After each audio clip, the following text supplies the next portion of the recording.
عثمان کاکڑ مسلم باغ میں سردار عبدالقیوم خان کے ہاں پیدا ہوئے۔ انہوں نے ابتدائی تعلیم کوئٹہ اور بہاولپور سے حاصل کی اور اس کے بعد جامعہ بلوچستان سے معیشت میں ماسٹرز کی ڈگری حاصل کی۔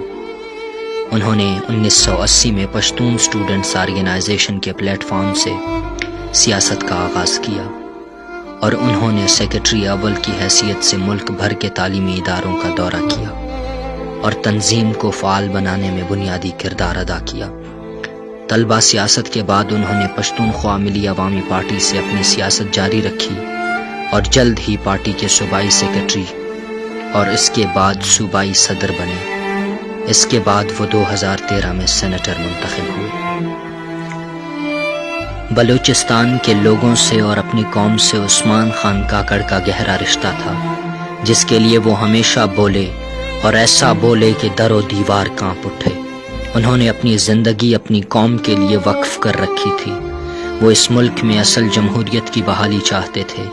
وہ جانتے تھے کہ جمہوریت تلے محکوم قوموں کو اس کے جائز حقوق مل سکتے ہیں۔ اس کے لیے انہوں نے جمہوریت کی بحالی کے لیے دن رات ایک کر رکھا تھا اور مزاحمت کے لیے جمہوریت کا راستے کا انتخاب کیا تھا۔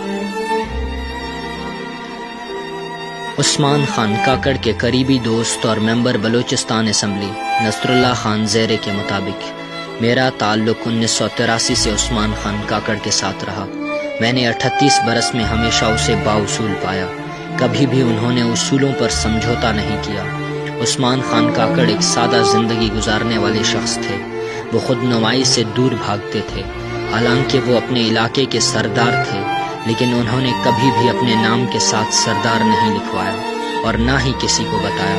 وہ کارکنوں کے ساتھ بڑے نفیس انداز میں پیش آتے تھے۔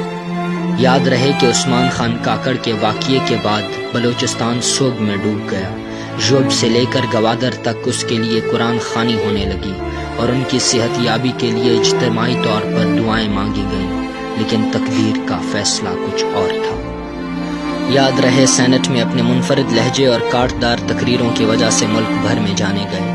سینٹ میں وہ محکوم قوموں اور کمزور جمہوریت کی ایک توانا آواز تھے جو اب ہمیشہ کے لیے خاموش ہو گئی۔ جلوں تو یوں کہ ازل جگمگا اٹھے مجھ سے، بجھوں تو یوں کہ ابد تک میرا دھواں جائے۔